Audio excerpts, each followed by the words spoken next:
La Trilla, con Juan Quintana. Muy buenos días, gente del campo, y buenos días, amigos del campo y de sus gentes. Bienvenidos, como siempre, aquí a este espacio de agricultura, de alimentación, de ganadería y de otros asuntos del campo que hacemos con Jorge Zumeta, armando los controles técnicos. Y Jaume Segaré. Jaume, muy buenos días. Muy buenos días a todos. Bueno, pues hoy vamos a comentar a varios asuntos de actualidad. Uno de ellos que venimos arrastrando, que son las sanciones, la defensa, el contraataque comercial de China a los aranceles que se han impuesto en Europa a sus coches eléctricos, y que en este caso no era previsible porque se pensaba que iban a ir dirigidos contra los cárnicos, contra el porcino, pero sí, se han apuntado, como dijimos la semana pasada, a Francia, y es a los brandis y al coñac en particular. Sí. Pero, efecto colateral, brandis españoles de nuestra zona sur, que son bastante potentes. Vamos a charlar con Ricardo Revuelta, que es el presidente del Consejo Regulador de la Indicación Geográfica Protegida Brandy de Jerez, para que nos cuente un poco cómo va esta cuestión y de paso conocer un poquito mejor el mercado del brandy. Esta semana hubo unas declaraciones del CEO, del consejero delegado de SEAT, y explicaba que él no estaba de acuerdo en poner aranceles a los productos, a los coches chinos, porque él decía, lo que tenemos que ser nosotros es más competitivos en Europa. Conseguir, hombre, igual a precio no puedes ir, pero sí a otro tipo de servicios. Es decir, hemos de conseguir que se venda, que la gente quiera comprar nuestros coches, más allá de frenar que compren los de otros, ¿no? Y que en cualquier caso, si tiene que haber algún tema de una dicotomía entre qué productos tal, pues que sea mecánica contra mecánica, es decir, y que se mire por países. Es decir, que bueno, si hay algún país que ha rechazado estos aranceles, pues que a ese país no se le penalice, ¿no? Aunque sea la Unión Europea en concreto, ¿no? Sí, además no es objeto de este programa, no, claro. Pero yo intuitivamente digo, lo ideal es que sea un mundo sin aranceles, y que, porque es decir, también perjudica al consumidor europeo, que puede adquirir coches más baratos, claro. Pues no los puede adquirir más baratos, si los tiene que adquirir a un precio más alto. Bueno, pero sí, en fin, sí. Es un poco lo que decíamos también, pero por otro lado está la otra cara de la moneda, como el mundo agrario decimos también, que ahora aquí los sistemas son muy estrictos en modelos de productivos, y eso hace que sean las producciones más caras. Entonces, si te quieres igualar a otros estados, o pones aranceles o bajas los sistemas de control medioambiental, social, etcétera. Son las dos caras de la moneda, es difícil saber. Sí, exacto. Los estándares de calidad. Y que caiga de canto no siempre es fácil, o sea que veremos. Pero bueno, ese es un tema. Mira, hemos empezado ya a hablar y todavía ni lo hemos arrancado. El siguiente es un asunto, unos premios que ha convocado FADEMUR, la Federación de Asociaciones de Mujeres Rurales, que han convocado la 6ª edición del programa Talenta junto con Corteva AgriScience. Y bueno, es un momento en donde el emprendimiento del sector agrario, las mujeres rurales cada vez tienen más importancia, y a raíz de este premio y también profundizando un poco en lo que significa, charlaremos con nuestra invitada. Además es que esta semana, creo que fue el martes, se celebró el Día de la Mujer Rural. Entonces, tendremos aquí a Teresa López, que es la presidenta de FADEMUR. Por supuesto, lo haremos en nuestra España medio llena con Pablo Maderuelo, que hoy va a hablar de un tema súper interesante para mí, que son las medidas antigranizo. Es decir, a nuestros oyentes saben que hace tiempo, de siempre se usaban en el campo, pues avionetas que echaban partículas de yoduro de plata, que simplemente son partículas para que condense, alrededor de esa partícula condensa la gota, y entonces se evita que se forme el granizo y cae el agua, ¿no? Y bueno, pues hay protestas en muchos sitios, porque en algunos lugares puntualmente se utilizan cañones antigranizo, y claro, hay dudas, grupos ecologistas dicen que son contaminantes, luego el ruido de los cañones molestan a los vecinos, en fin, tiene sus cosas. Hombre, contaminante, son cantidades ínfimas, y no son masivas, y no afectan al cambio climático. Imagino que está controlado esto técnicamente. Totalmente, y son cosas que se usan muy puntuales, en momentos muy puntuales, y en las partículas, en las concentraciones mínimas, ¿no? Pero bueno, veremos qué nos cuenta Pablo y su invitado. Bueno, estas y otras cuestiones de actualidad que vamos a ir poco a poco profundizando en ellas, y va a ser a partir de un instante. La Trilla, con Juan Quintana.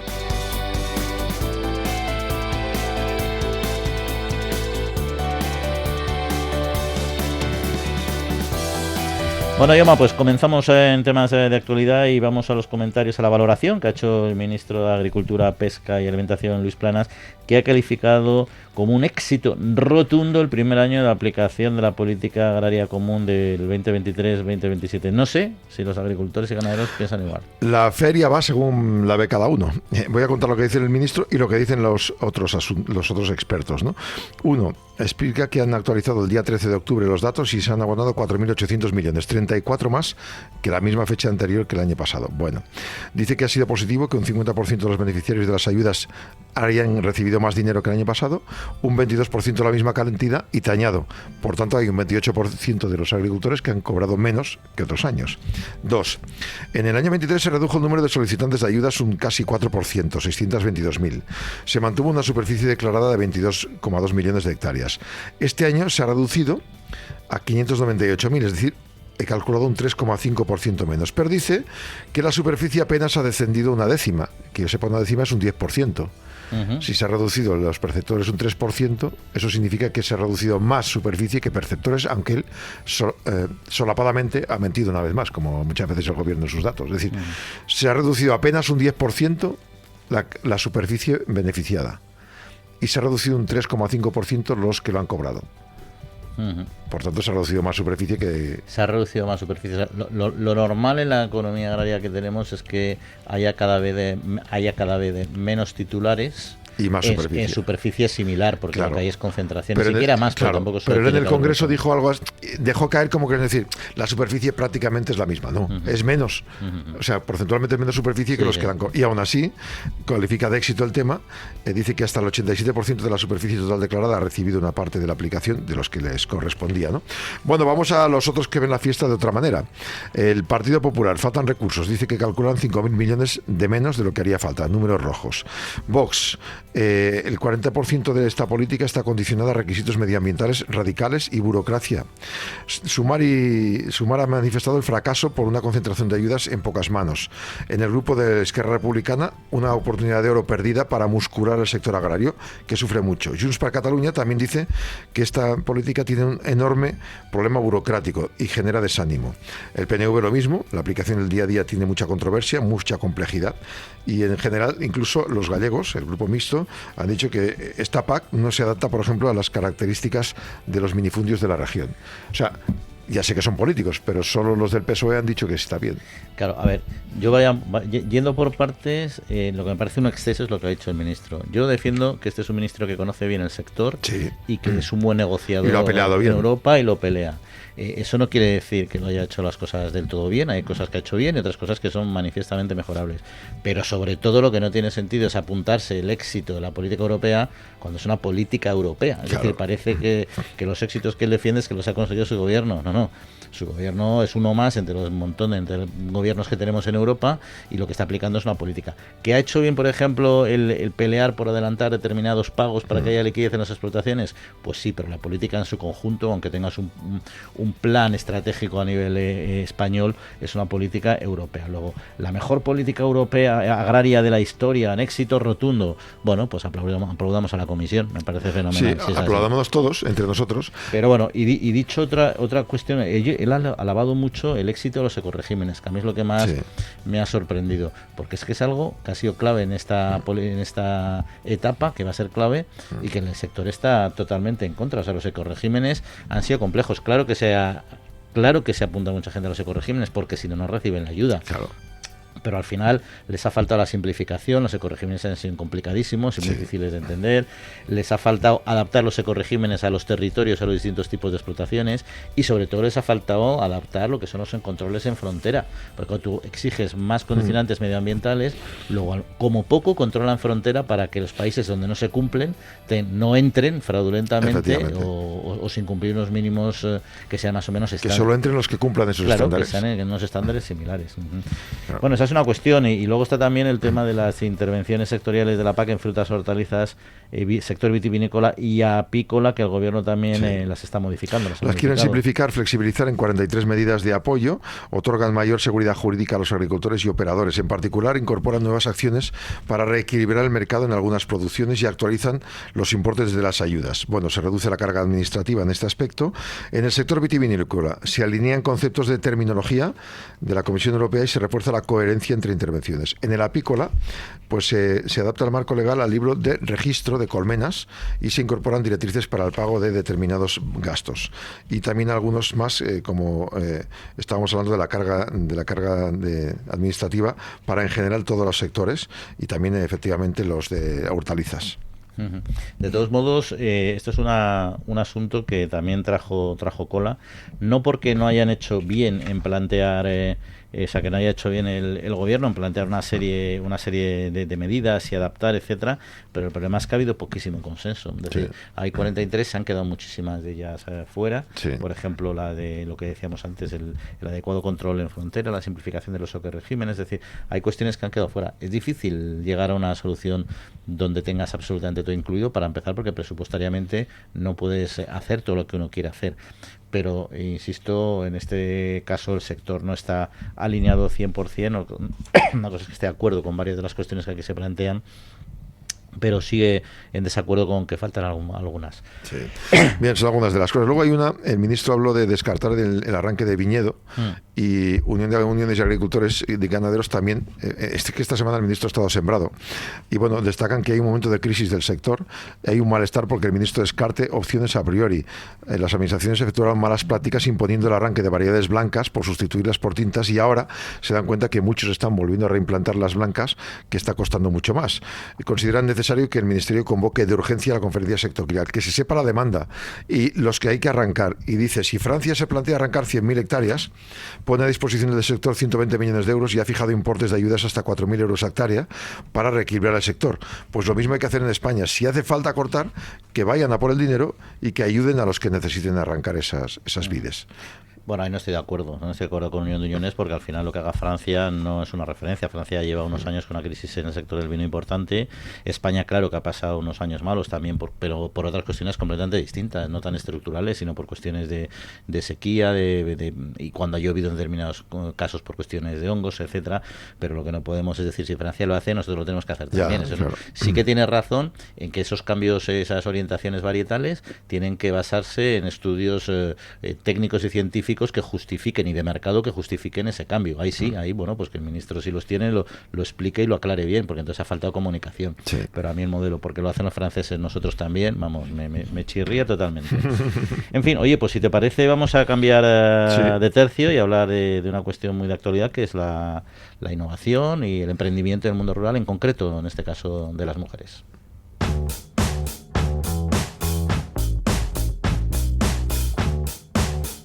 La Trilla, con Juan Quintana, Capital Radio. Bueno, pues según el informe del Ministerio de Industria, Comercio y Turismo, el 20% del emprendimiento del sector agrario son mujeres rurales y más de un 8% tienen un proyecto consolidado, y es importante seguir apostando precisamente por la participación femenina en este campo. Y en este contexto, Corteva Agriscience y FADEMUR, la Federación de Asociaciones de Mujeres Rurales, convocó la 6ª edición del programa Talenta, y precisamente en una época, en concreto el pasado 15 de octubre, en que se celebró el Día Mundial de la Mujer en Rural. Y para hablar de ello nos acompaña la presidenta federal de FADEMUR, Teresa López. Teresa, muy buenos días. Hola, buenos días. Bueno, ¿qué significa para usted y para su asociación que el 20% del emprendimiento en el sector agrario ya esté liderado por mujeres rurales? Bueno, los datos lo que nos indican es que cada vez son más las mujeres que están apostando por quedarse en el mundo rural con proyectos innovadores, proyectos que quieren afianzar y que son vitales para ellas, por supuesto, pero también para sus pueblos y para el conjunto de la sociedad, porque que nosotras nos quedemos con proyectos emprendedores significa una oportunidad de futuro, ¿no?, para muchos pueblos. Entonces, esos datos van por el buen camino, pero también nos indican que tenemos que seguir apoyando y consolidando esos proyectos que son proyectos sostenibles y con futuro. Y la mujer rural en concreto, ¿cuáles son sus principales desafíos o barreras específicas a las que se enfrentan a la hora de emprender en este sector? Las barreras que nos encontramos a la hora de emprender están bastante identificadas, ¿no? Bueno, están todas las relacionadas con una estructura que todavía sigue siendo muy patriarcal y la falta de servicios que hacen que, recaiga sobre las mujeres buena parte de las necesidades de conciliación de la vida laboral y familiar, con lo cual tienen ese problema del acceso a los servicios y de un exceso de trabajo vinculado vinculado con los cuidados. Y hablando del emprendimiento en cuestión, se suelen encontrar con problemas que tenemos pues bastante identificados, ¿no? Tienen problemas para acceder a la financiación, tienen problemas para acceder a la formación y a la capacitación, y tienen problemas vinculados con la visibilización de sus proyectos.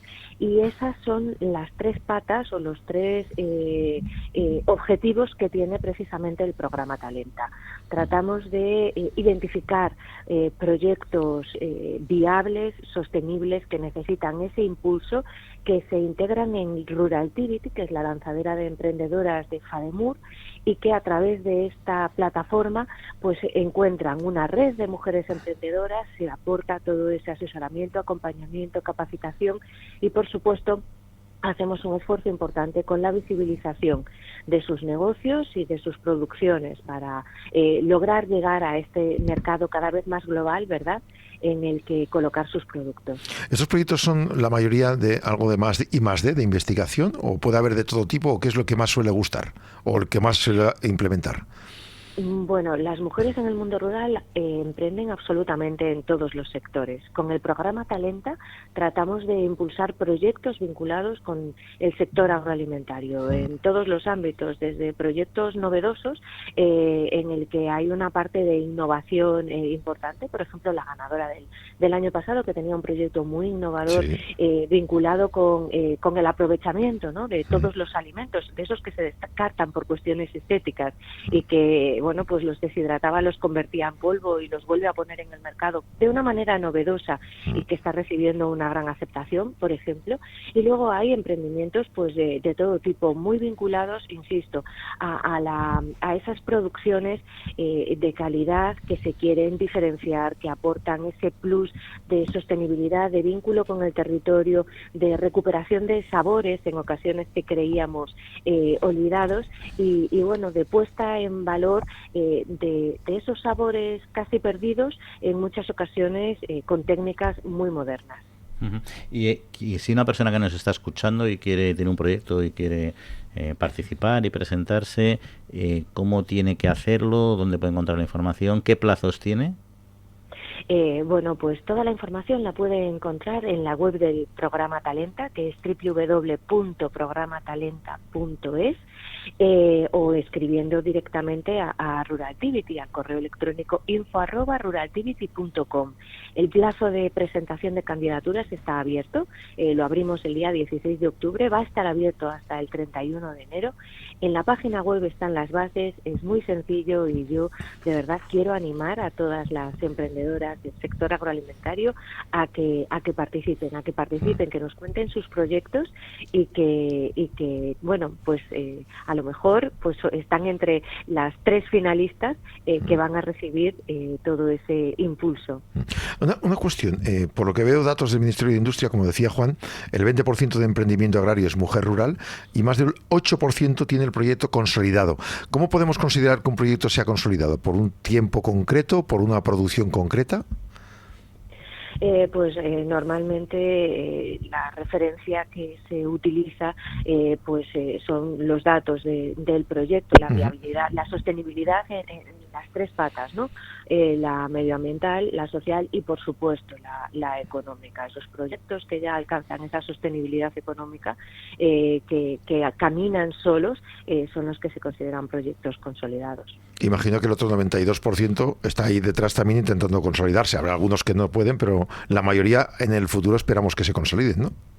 Efectivamente, y ese es el objetivo siempre que tenemos desde FADEMUR, y por eso el impulsar, ¿no?, una lanzadera de proyectos emprendedores de mujeres como Ruraltivity, que trata de acompañarlas en todas las fases del proceso, tanto a proyectos que están empezando, que solamente son una idea, como a proyectos que ya están rodando y necesitan, bueno, un algo especial, pues mejorar la capacitación o una formación con la comercialización o con el acceso a nuevas tecnologías, y también, bueno, pues proyectos que en muchas ocasiones están en una fase más avanzada y quieren caminar, por ejemplo, hacia la internacionalización.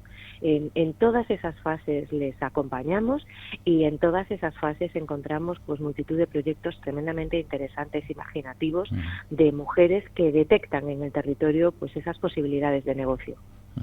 Y Teresa, FADEMUR lleva ya muchos años trabajando en el mundo asociativo en el medio rural, y uno de los grandes problemas que siempre ha habido ha sido precisamente el papel de la mujer o el no papel legal, por así decirlo, pero sí práctico de la mujer en la explotación agrícola. ¿Cómo se está avanzando en este ámbito? ¿Cómo está reconocida actualmente la mujer agraria dentro de una explotación familiar, por ejemplo?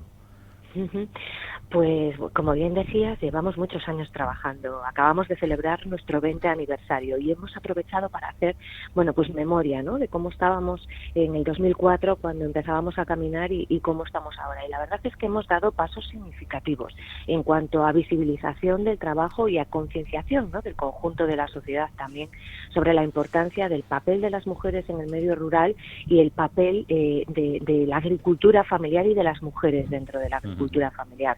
Sin duda lo más destacado es haber logrado que se promulgue la Ley de Titularidad Compartida en el 2011. Sin embargo, los datos nos dicen que necesitamos seguir mejorándola, perfeccionándola, y nos hemos marcado pues como reto que además de facilitar su acceso y que realmente pueda identificar a todas esas explotaciones familiares, pues pueda tener ese papel estratégico y preponderante dentro de la futura Ley de Agricultura Familiar, que creemos que tiene que ser la base para desarrollar nuestro modelo alimentario sostenible, en el que las mujeres tengan reconocido el papel que de hecho desempeñan. Teresa, ¿cómo han celebrado este Día de la Mujer Rural? ¿Ha habido algún acto especial que podamos recordar de esta semana? Sí, lo adelantamos un poquito porque, cuando empezábamos en el 2004 lo hicimos precisamente el Día de las Mujeres Rurales y en aquella época nos preguntaban que de dónde venía esa celebración y a qué nos referíamos, y otra de las cosas que precisamente recordábamos es cómo hemos avanzado en visibilización, ¿no? Ahora no hay prácticamente ninguna administración ni ningún organismo pues que no se acuerde del Día Internacional de las Mujeres Rurales y organice algún tipo de acto, con lo cual en FADEMUR hemos decidido adelantarlo. Iniciamos la conmemoración el 8 de octubre en Avilés, con un encuentro en el que participamos 1000 mujeres de todos los puntos del territorio español. Han participado mujeres de todas las comunidades autónomas, pues con ese acto festivo de celebración de 20 años de trabajo y reivindicativo también, ¿no?, de poner en claro pues esas líneas prioritarias de trabajo para que las mujeres puedan vivir en sus pueblos en igualdad de condiciones, con ese lema que elegimos ya desde el principio, ¿no?, igualdad y progreso para las mujeres rurales. Pues estupendo, y antes de terminar vamos a recordar a nuestros oyentes en dónde pueden encontrar información si quieren presentarse a esta sexta edición del programa Talenta, que es www.programatalenta.es. Ahí tendrán todas las bases y podrán valorar el presentarse, que seguro que muchos de ustedes se animan. Teresa López, presidenta de FADEMUR, pues muchas gracias por acercarse aquí a los micrófonos de La Trilla y hasta otra ocasión. Muchas gracias a ustedes y animo a todas las mujeres que tengan ese proyecto emprendedor a que se presenten. Pues ahí queda. Un saludo. Saludos.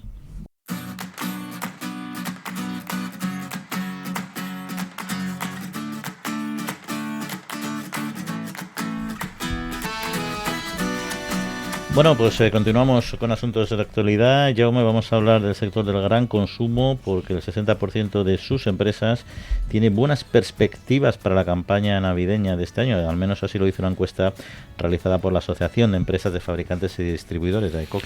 La verdad es que todo lo fiamos a la Navidad, a los contratos, las ventas. Fíjate tú que en julio ya estaba el alcalde de Vigo poniendo luces, e incluso Maduro en Venezuela ha nombrado la Navidad pues ahora en septiembre, octubre, ¿no? Claro. Bueno, pero realmente tú vas a la línea genial. Dentro de poco vamos en bañador a celebrarla ya. ¿Verdad? Llevamos ya 2 o 3 semanas que la gente está probando turrones. Bueno, el resultado del estudio que ha hecho Comité de Estrategia Comercial y Marketing de ANECOC es que un 9% de aumento del número de empresas que tiene buenas perspectivas para la Navidad, 9% más que el año pasado. El 60% de los participantes creen que este periodo del año, la Navidad, va a incrementar la actividad promocional y el 54% consideraba que el año pasado iba a ser. Es decir, que hay un 6% más de empresarios que dicen este año voy a vender más. Y como ejemplo han puesto varias empresas turroneras, una de La Viuda, que ha pronosticado una campaña buena, tanto para el sector agroalimentario, por la caída de los tipos de interés y por la contención de la inflación, que va a permitir que la gente gaste un poco más de dinerito. Yo tengo la sensación de que también, porque efectivamente hay una cierta alegría, pues ha bajado combustible, está empezando a bajar la cesta de la compra, a una cierta perspectiva positiva. Es verdad que tenemos ahí la espada de Damocles de los arrendamientos, alquileres, todo eso, pero yo creo que este año la gente lo normal es que se estire un poco, pero al final no deja de ser una estimación. Luego al final el consumidor a última hora empieza a temblar y dice, joder, que me gaste una pasta, y empieza... Tú tienes 100 y tienes que gastarte en regalos, en comidas y en no sé qué más en Navidad, y de esos 100 vas a ir detrayendo de un lado a otro. Y sobre todo que estamos acostumbrados a unos años más restrictivos, con lo cual hay una cierta tendencia que dices, bueno, pues si me he apañado con esta marca que era más baratito, no estaba mal, pues voy a seguir con esta. Si en lugar todavía de 5 tabletas distintas compro 3, pues 3 distintas. Sí, es verdad que, pero en fin, bueno, enseguida nos acostumbramos otra vez a lo bueno. Así que esperemos que eso... Mientras no se dejen de vender y tocar bolas, en Navidad. Ahí está, que aumente el consumo. En otra época, cuando queramos. Exacto. Oye, los precios de los alimentos y las bebidas no alcohólicas, hablando de ventas, en este caso han subido el 1,8% en septiembre pasado en comparación con el mismo mes, o sea, la interanual comparado con el mismo mes de 2023. Sí, básicamente aceites y grasas han bajado la cesta de la alimentación, luego ha estado la energía y el combustible para la general, ¿no? Ha influido también legumbres y hortalizas, cuyo incremento de precios ha sido menor que el registrado en septiembre del año pasado, y las frutas, que ha habido en algunos casos una pequeña bajada de precio. En concreto, el aceite de oliva se ha abaratado un 2,9% en septiembre. Dice, vale, acumula una caída del 1,1% anual, pero es un 10% más caro que el año pasado todavía. O sea que tiene que todavía relajarse un poquito más el precio del aceite. Sí, estamos gorditos, pero ya estamos adelgazando, como quien dice, ¿no? Que por cierto, el precio del aceite, que sabemos que está muy marcado por las lluvias y por el propio mercado, y bueno, ha arrancado un poco esta campaña con algunas dudas. Cada semana están haciendo balance. La producción de aceite esta semana dicen que va a superar los 1,26 millones de toneladas, 48% más, es casi la mitad más que la anterior campaña. Eso haría que bajara un poquito más. En Andalucía, por ejemplo, el precio en Andalucía un 76% más, 1.000.000 de toneladas. La bajada de precios de origen de medio euro desde el inicio de la campaña, pues ha ido rebajando en todos los sentidos, porque ahora de media cuesta 6,5 euros por litro, dicen. Según el Observatorio de Precios de Infoliva, en origen está 6,7 euros la Virgen Extra, lejos de los 9 euros de antaño. Las lluvias eran fundamentales, están llegando. Los precios del aceite de oliva dependerán de la pluviometría, dicen algunos expertos. Está sujeto a la demanda y a la oferta, incluidas las bajas existencias que quedan de la anterior campaña, solo 186.000 toneladas. Y luego también falta mano de obra, que aunque esté lloviendo y se pueda recoger, parece que tienen que volver a hablar de este asunto. Se ha hablado con la Dirección General de Migraciones para incrementar las contrataciones en origen y para meter mayores garantías para poder sacar adelante todo el producto que hace falta ahora en este otoño-invierno. Yo me quedo con dos cosas. Uno, los stocks, que son pequeños, efectivamente, y al final es necesario que vengan algunas campañas buenas para volver a llenar los almacenes, porque es lo que te permite amortiguar esos dientes de sierra y suavizarlos. Es esencial. Y yo creo que este año, con un poco de suerte, empezamos a volver a llenar. Y luego lo que has dicho, la mano de obra. Al final es verdad que aquí necesitamos temporalmente mano de obra. Tenemos por otra parte un problema enorme con la inmigración, que evidentemente esta no es una cuestión que vaya a solucionar el problema de la inmigración, pero cada vez está más conectada una cosa con la otra, y cada vez se forma más a estos inmigrantes que llegan a nuestro país para que puedan desempeñar tareas agrícolas que muchas veces no han visto, han visto el campo, pero jamás han trabajado en agricultura. Exacto. O al menos con las técnicas modernas europeas. Y lo digo no solo por esto, sino porque es que es necesario, la mano de obra es necesaria, y es verdad que muchas tareas de nuestro campo, pues no siempre tenemos trabajadores o trabajadoras españolas que quieran hacerlo. Así que ahí, en fin, saquemos partido a esta triste situación, que al menos en algo se podrá paliar igual, ¿no? Oye, y vamos al sector de la carne, porque el tema de los aranceles, lo hemos comentado y lo seguiremos comentando sin duda, y la Asociación Nacional en concreto de Industrias de la Carne, ANICE, ha asumido que no podría colocar en otros mercados la carne de porcino que exporta China en caso de que China decidiera aplicar aranceles a nuestro sector del porcino. Sí, mientras estamos ahora llamando a los del brandy para que nos comenten, hablamos de la carne. El director general de ANICE, Giuseppe Aloisio, ha explicado que los retos del futuro del sector de la carne, uno de ellos está China. España exportó el año pasado 560.000 toneladas de productos de cerdo, 1.200 millones de euros, y ahora mismo no son capaces de recolocar ese producto. Y todo viene por el tema del coche eléctrico de China, que se va a penalizar más en Europa. Piden que China sepa valorar la posición de España sobre los aranceles y que se haga por países, como decíamos antes, y que sean indulgentes con España, porque España se ha puesto de perfil, ha dicho que no quería seguir añadiendo más aranceles a los coches chinos. Hay que decir que otros retos del sector son la presión regulatoria que supone enfrentar el reglamento de deforestación a la nueva normativa de bienestar, y que todo esto está encareciendo la producción y también haciendo que muchos animales pues ya desaparezcan, es decir, que no se produzca más, y por tanto al final acabará subiendo el precio por un lado o por el otro. Otro de los grandes retos es la imagen y reputación del sector. Dice que hay ataques continuos contra el consumo de proteína animal mantenidos por intereses económicos y visibles en pseudomedios, ya como dice el gobierno, que publican noticias falsas o tendenciosas según Aloisio, y esto está afectando fuertemente a la reputación del sector, y piden a Luis Planas, al ministro, que les apoye en este aspecto. Cosas interesantes has mencionado, ¿no? El tema de si China, la clave, va a decidir aplicar esta medida. Pues a ver si confían en que porque Alemania votara en contra de los aranceles y España se abstuviera, China llega a un punto, no va a aplicar esos aranceles, yo creo que sueñan. ¿Por qué? Porque al final para China y la Unión Europea en su conjunto, claro que primero está atacando a Francia con los brandis, y claro que intenta no atacar a países que le han defendido internamente, ¿no? Pero si al final tiene que pegar otro golpe en la mesa, lo hará. No sé si antes habrá otros sectores por medio. Entonces es importante las negociaciones que se están todavía manteniendo, a pesar de los aranceles que ya se hayan puesto al brandy, y ahí va a estar un poco la clave. Pero yo no espero que China sea condescendiente si Europa sigue sin dar alternativas a los chinos en los coches eléctricos, se les compensa con otros sectores, ya veremos, ¿no? Y luego lo que comentabas también de la presión regulatoria sobre el reglamento de la deforestación, yo creo que aquí es un importante avance el que se haya aplazado, porque era un reglamento que encorsetaba mucho a los productores de carne. Al final lo que te obliga, de manera simplificada, es a que tú tengas que garantizar que tus inputs no provienen de zonas deforestadas desde 2020, a partir de 2020. Entonces, ¿qué pasa? Que es un tema súper complejo.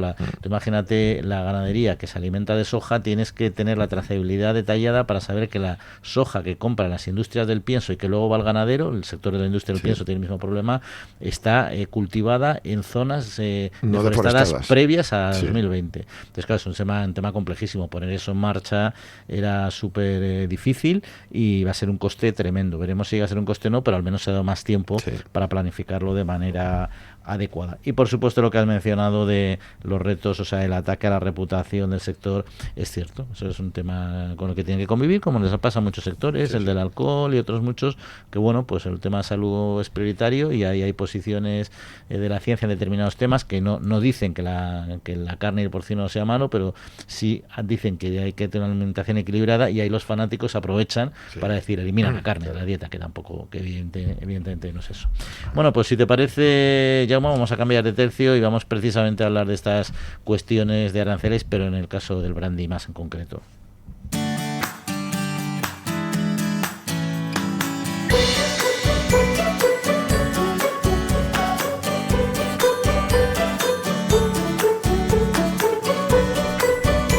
Bueno, pues ya lo decíamos, el reciente anuncio de China sobre la imposición de aranceles antidumping del 34,8% al brandy europeo ha sacudido a la industria de bebidas espirituosas, y se trata de un contraataque, o al menos parece evidente que es un contraataque comercial a la protección de nuestro sector de la automoción a través de la imposición de aranceles a los vehículos eléctricos chinos.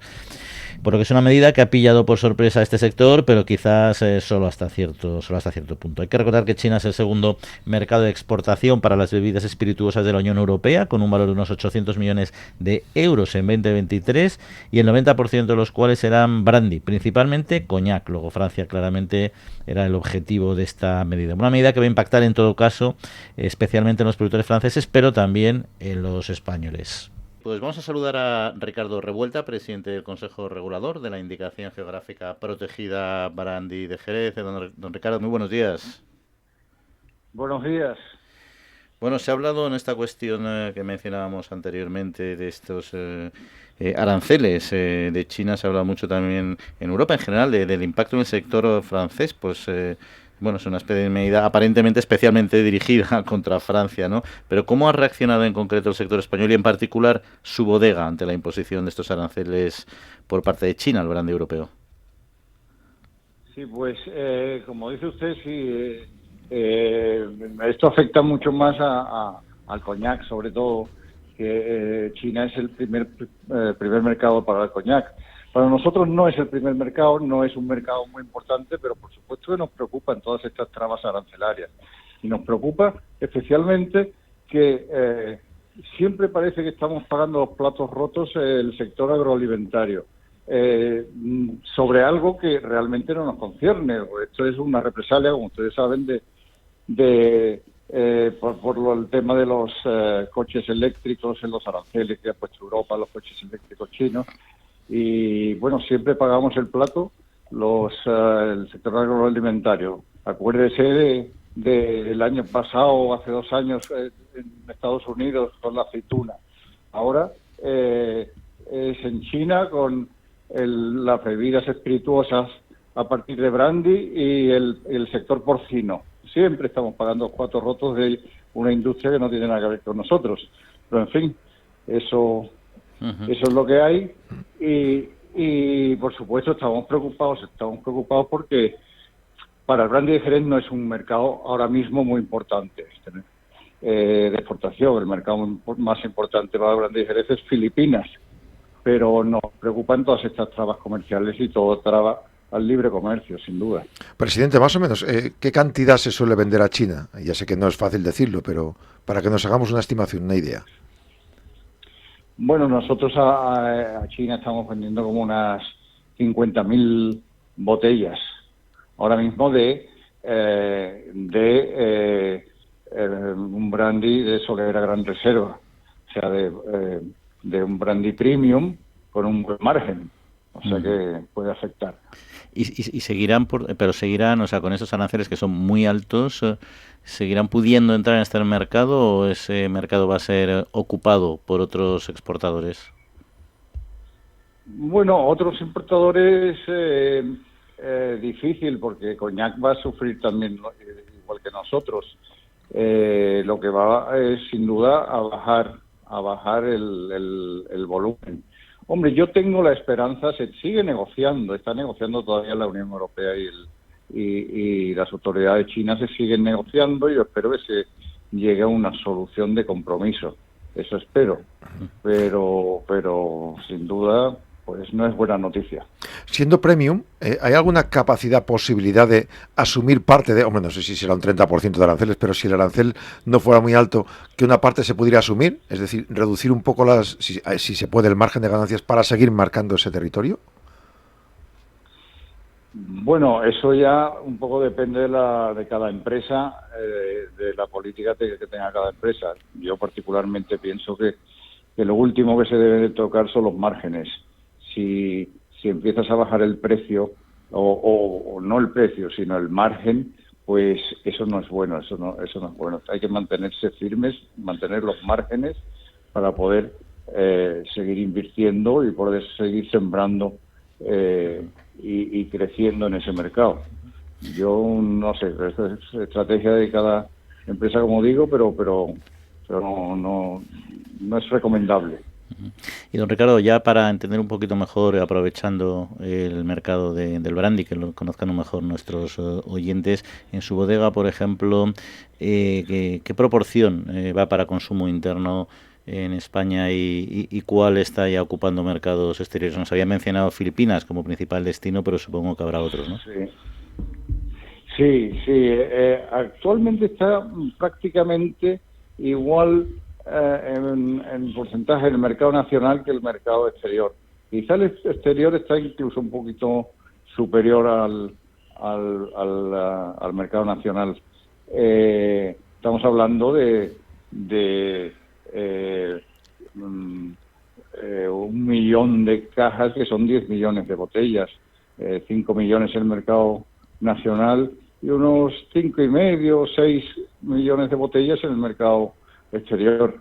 Es una cifra pues respetable, que es la que hace al brandy de Jerez la bebida espirituosa más importante de todas las que se producen en España. ¿Qué otros países, qué otros mercados, como decía Juan, pueden ser abiertos o pueden potenciarse más en detrimento de China si hiciera falta? Bueno, los mercados llevamos exportando muchos años a mercados como Italia, como Alemania, exportamos bastante a Rusia, Estados Unidos es un país, por supuesto, muy importante, pero Filipinas de largo es el mayor. Sí. ¿Y por qué? Ya es por curiosidad, ¿hay algún motivo por qué llama la atención en concreto que sea Filipinas, ¿no? Uno podría pensar en Estados Unidos, podría pensar en Italia también, pero Filipinas, cuando lo dijo, la verdad es que me sorprendió. Sí, bueno, Filipinas tiene una tradición española muy importante, desde luego. Y bueno, en Filipinas hay un consumo de bebida espirituosa. En los países asiáticos, en general, hay un consumo de bebida espirituosa muy alto. Filipinas no tiene una bebida espirituosa, digamos, nacional.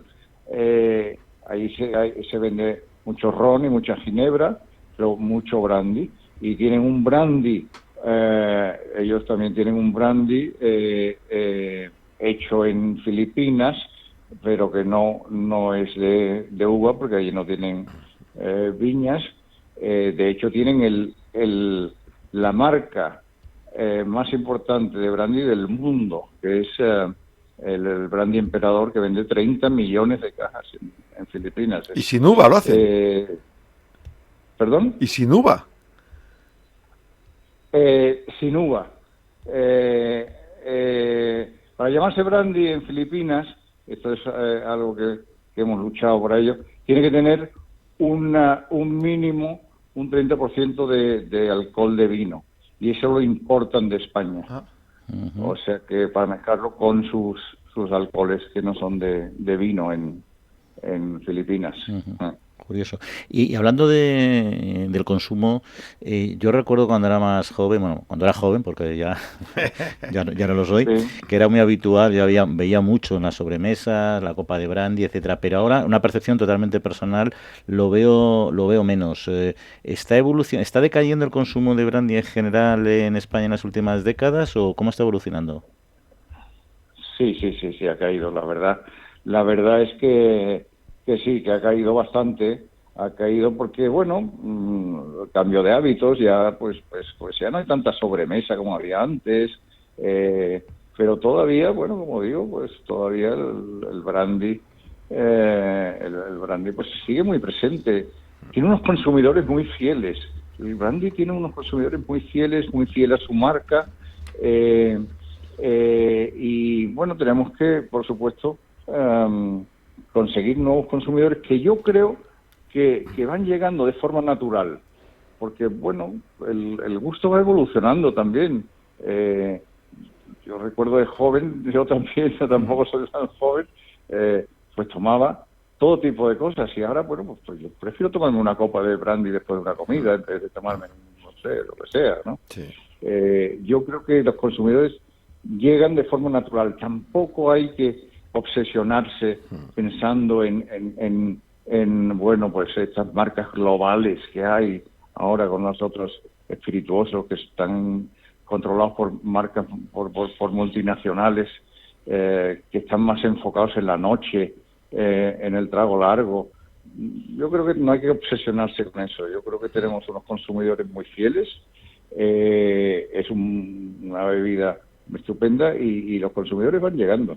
Pero sí, desde luego, el consumo ha bajado bastante. Sí. Hace una década, hablando con un experto en temas de gin tonic, me decía, dice, desde hace unos 20 años se ha ido trabajando mucho porque había perdido capacidad, digamos, el gin tonic entre los jóvenes, y lo consiguieron reintroducir con las cositas esas que hacen que te preparan una ensalada para hacerte un gin tonic, ¿no? Entonces pienso que con las cremas que hay ahora, ¿habría alguna opción de hacer alguna cosa así tipo moderna? Estoy imaginando algunas cremas que usted también se imagina que ponen en las mesas en frascas en los restaurantes para mejorar la capacidad de los jóvenes de decir, bueno, pues este coñac, este brandy me gusta. Pues sin duda, vamos, yo creo que esa es una vía importantísima y que se debía desarrollar. Lo que pasa es que, bueno, eso yo creo que no es misión del Consejo Regulador, eso tienen que ser las empresas, cada una su estrategia y lo que piensen a cada uno. Lo que sí veo es que, bueno, para mí hay tres aspectos fundamentales a cuidar. Una es la calidad, por supuesto, hay que mantener la calidad, incluso mejorarla. Siempre se puede mejorar la calidad de todo.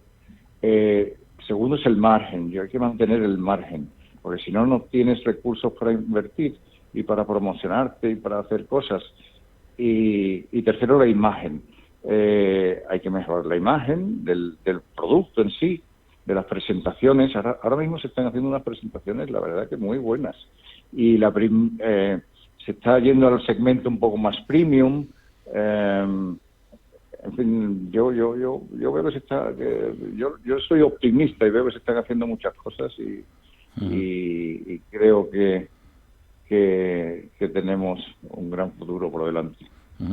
Don Ricardo Revuelta, presidente del Consejo Regulador de la Indicación Geográfica Protegida Brandy de Jerez. Pues muchas gracias por atendernos y esperemos que efectivamente lo que hemos empezado hablando, el tema de las aranceles chinos, tenga el mínimo impacto en el sector. Un saludo.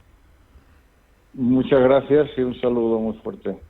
En Capital Radio, La Trilla, con Juan Quintana. Tenemos que hablar del agua también, hablando de transparencia también, que lo que te ofrecen los bares y los restaurantes, ¿sabemos lo que es realmente cuando hablamos de agua? El agua. El 90% de los consumidores demanda que se les informe del tipo de agua que se va a servir en un restaurante y cuánto va a pagar por ella, según la encuesta nacional hecha por Metroscopia para el Instituto de Investigación Agua y Salud, que analiza la percepción y preferencias de los consumidores. Muchas veces se genera confusión sobre qué tipo de agua te están ofreciendo en el bar o en el restaurante y si vas a pagar por ella. Y es necesario que se informe y que cada uno decida. Esto lo señala el doctor Luis Gutiérrez Serantes, doctor en Medicina y Cirugía por la Complutense, miembro del Comité Científico del Instituto de Investigación Agua y Salud. Los restaurantes pueden ofrecer al cliente agua mineral natural, agua de grifo en jarra o vaso y agua filtrada en el propio establecimiento, que va en botella de vidrio, a veces con el nombre del restaurante. Bueno, pues hay que especificar qué tipo de agua y si te van a cobrar por ella. 1 de cada 6 consumidores es consciente de que le están sirviendo agua de grifo filtrada y se la están cobrando. 8 de cada 10 declaran que no están dispuestos a pagar por esa agua del grifo filtrada y por tanto les gustaría tener esa información. Sobre las aguas minerales, que cuando te dan la botella crees que es esa, la mineral natural tiene características únicas. Son distintas de las aguas, tanto de grifo como filtradas. Vienen de acuíferos subterráneos, son puras desde el origen, se protegen de la contaminación, bacteriológicamente sanas, no requieren ningún tratamiento químico para el consumo a diferencia de las otras, se envasan a pie de manantial con todas las garantías y la composición en mineral y propiedades saludables permanecen constantes. Hace más de 300 análisis diarios de estos tipos de agua. Por eso, que cuando coges un agua, tienes que saber si es de una o de otra. Mineral no es lo mismo que el agua del grifo filtrada y, por tanto, si te van a cobrar por ella. Si estás de acuerdo, lo pagas.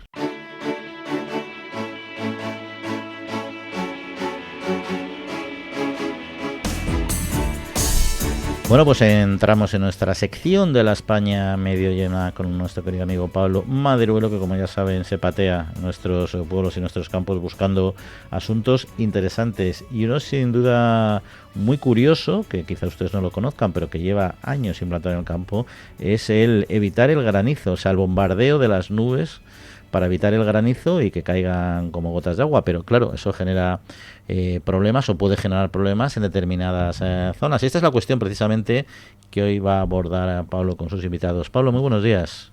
Saludos, ¿qué tal? Muy buenos días, un fin de semana más desde la España medio llena. desde donde hoy vamos a abordar una polémica que se está extendiendo por distintas zonas rurales del sureste de nuestro país. Una polémica derivada del uso de cañones antigranizo que se está produciendo sobre todo en zonas de Murcia y de Albacete en los últimos tiempos. Se ha creado una asociación, la Asociación del Sureste contra la Manipulación del Clima, que se muestra en contra del uso de este tipo de cañones porque, aparte de generar molestias para los vecinos, según ellos lo que hacen es alterar, manipular el propio clima con efectos que de momento se desconocen. Hemos querido abordar este asunto que cada vez pues está ganando más peso en el sector, en estas zonas rurales del sureste del país, y para ello hemos llamado a Urbano Pérez, que es el presidente de esta Asociación del Sureste contra la Manipulación del Clima. Buenos días. La primera pregunta es muy básica, pero es necesaria para entender lo demás. ¿Qué son esos cañones antigranizo? Pues vamos a ver, son unos dispositivos que emiten unas ondas sónicas que además antiguamente decían las empresas que eran ondas ionizantes, ahora dicen que son ondas sónicas y las provocan mediante explosiones de gas acetileno. Los puedes ver en mitad del campo, que son unos pequeños almacenes donde guardan 16 botellas de gas acetileno que lo ponen en marcha para provocar las explosiones y generar estas ondas. Su característica principal es una especie de trompeta dirigida hacia el cielo, que es por donde dirigen las ondas. ¿Qué se consigue con esto, Urbano?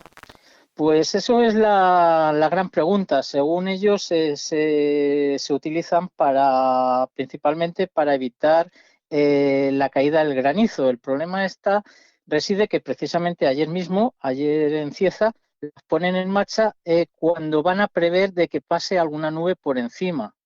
Con lo cual, lo vemos también que los ponen para proteger cultivos, por ejemplo, de uva de mesa, que ya previamente tienen una malla antigranizo, con lo cual tampoco tiene sentido de que si es para evitar el granizo, que los activen cuando no existe ni siquiera peligro de granizo y cuando incluso los activen, incluso cuando no pasan las nubes, simplemente porque ese día hay previsión de lluvia, como fue, por ejemplo, precisamente ayer en la zona de Cieza.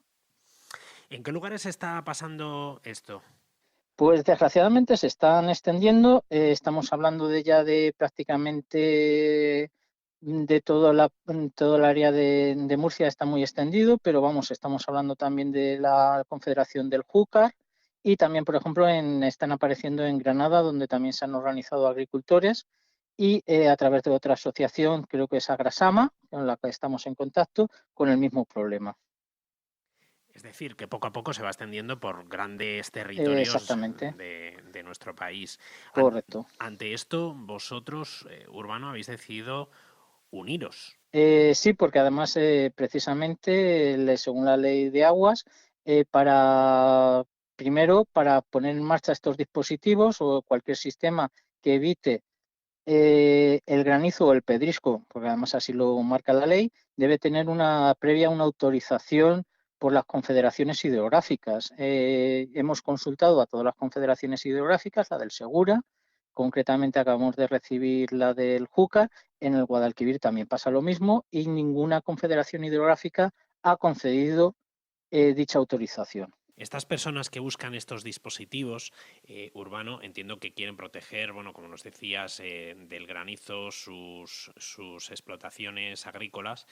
¿Qué alternativas legales hay o cuál es vuestra posición en este sentido, pues para buscar, dar una respuesta a esta realidad?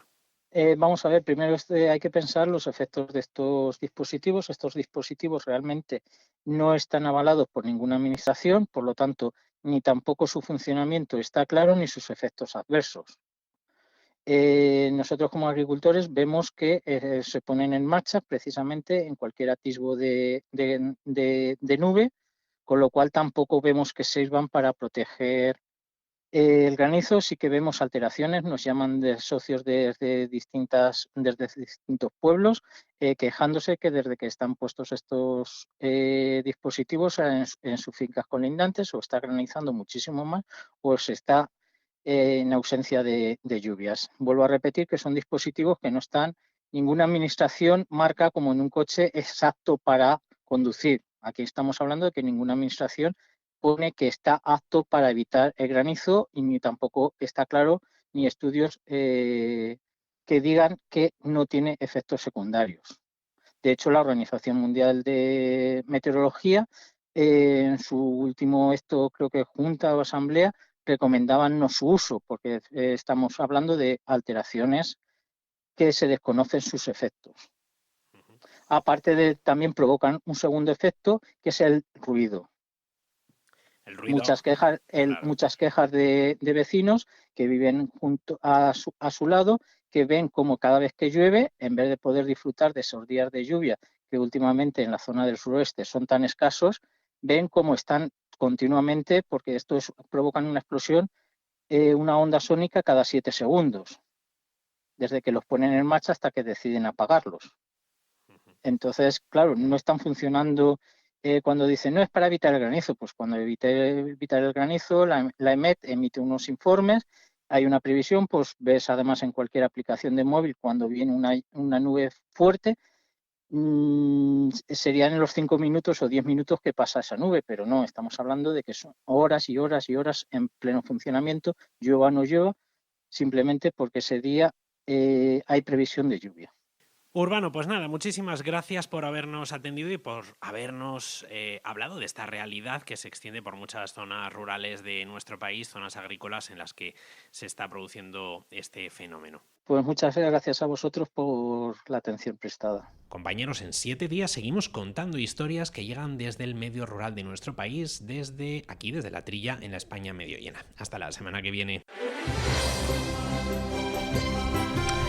Bueno, Yoma, se nos va acabando el tema, pero un par de asuntillos que me gustaría comentar. Primero, los bancos de alimentos, que hacen un papel excelente en nuestro país y han hecho un llamamiento a los ciudadanos, y aquí lo queremos reproducir para que participen en la próxima gran recogida que se va a celebrar en noviembre, con el objetivo de llenar almacenes tras la caída de las reservas, que es lo malo de 25 millones de kilos. Una barbaridad. 54 bancos de alimentos unidos en la Federación, en FESVAL, entre el 22 y 24 de noviembre, amigos. Ese fin de semana, 22 al 24 de noviembre, están pidiendo ahora mismo ayuda a 90.000 personas para que colaboren en todos los aspectos. El año pasado, por ejemplo, los alimentos donados durante este periodo fueron el 15% de todo el que tienen todo el año. Repartieron a 40.000 familias, cubriendo sus necesidades de todo el año. La necesidad de la campaña es clave. Se han perdido 25 millones de kilos con el cambio de sistema de distribución de reparto de ayuda alimentaria a personas vulnerables. Hay un descenso de las donaciones de empresas y particulares. Este año se ha suministrado a 6.000 entidades sociales gracias al remanente existente, pero en este contexto la Federación tiene un plan B, es la futura ley del desperdicio alimentario, que puede ayudarles a que la gente, antes de tirar por desperdicio, se genere un canal y les vaya llegando este dinero. Participarán 11.000 puntos de venta, 90.000 informadores. La leche es uno de los principales alimentos, que tampoco es cara, que ustedes pueden dar unos cuantos litros de leche y es práctico y es necesario para ellos. Y luego, en muchos casos, si quieren o pueden, dinero en lugar de producto, porque luego ellos saben lo que necesitan, que a veces no está en ese supermercado o usted no lo ha comprado. ¿De qué sirve que compremos todos un producto si luego necesitan repartir, ¿no? En el primer semestre de este año, los bancos de alimentos han repartido 825.000 kilos menos de alimentos que el año pasado en el mismo periodo. Una bajada del número de beneficiarios también del 11,9%. El año pasado distribuyeron 138.000 toneladas de alimentos en las entidades sociales y ayudarán a 1.187.000 personas. Una función súper importante, y desde aquí animamos a que estén atentos cuando vayan al súper para dar esas ayudas, porque es una ayuda directa a personas que lo necesitan. Yo he colaborado muchos años yendo, o sea, por supuesto donando, pero yendo también a los bancos de alimentos, a ayudarles a clasificar, claro, a empaquetar, etcétera, y ves cómo van dirigidos y cómo se gestiona. Todos son voluntarios y merece la pena ayudarlos. Es una operación de logística tremenda, y todo la mayoría con voluntarios. Sí, y luego es verdad que muchas veces a la gente le cuesta más dar dinero porque no se llega a las cajas y a lo mejor pues no tienen mucho y dejo de decir pon 3 euros 4 y parece que les da como vergüenza, pero por eso lo que ellos hacen de ponerse fuera y coger el alimento está muy bien, porque al final, oye, pues das un paquete de arroz que vale 4 durillos, bueno, pues un paquete de arroz más. O sea que al final yo creo que ese sistema que ellos han montado facilita que la gente de forma natural dé, porque a veces el dinero te cuesta, y no es porque la gente sea rata, sino porque te da vergüenza y doy mucho y doy frío, poco, añado cuánto te pongo, empieza a ponerte nervioso, dice no, déjalo, claro. Pero luego ya sales relajado, ves ahí unos jovencitos ahí todos ilusionados recogiendo tu material y dices pues toma la leche y el arroz y los garbanzos y tal, y te quedas como nuevo. Pues nada, aquí animamos a esa campaña que la gente se una a ella, que es muy importante. Bueno, y nosotros nos queda poco más ya que despedirnos, Joma. Que pasen feliz semana a todos y se van reinando los embalses en buena parte de España, buena cosa, que siga lloviendo un poquito y ya está, ¿no? Zona norte y zona oeste ha funcionado muy bien, en la zona sureste todavía falta mucha agua, pero va lloviendo y esta semana están un poquito mejor que el año pasado en esta época. Pues que siga así, una buena noticia también. Pues nada, agradecemos a Jorge Zumeta, mando de los controles técnicos, y Joma, hasta la semana próxima. Hasta la próxima semana. Y a todos ustedes, que pasen buena semanita. En 7 días volvemos a estar aquí con ustedes y entre tanto, cuídense.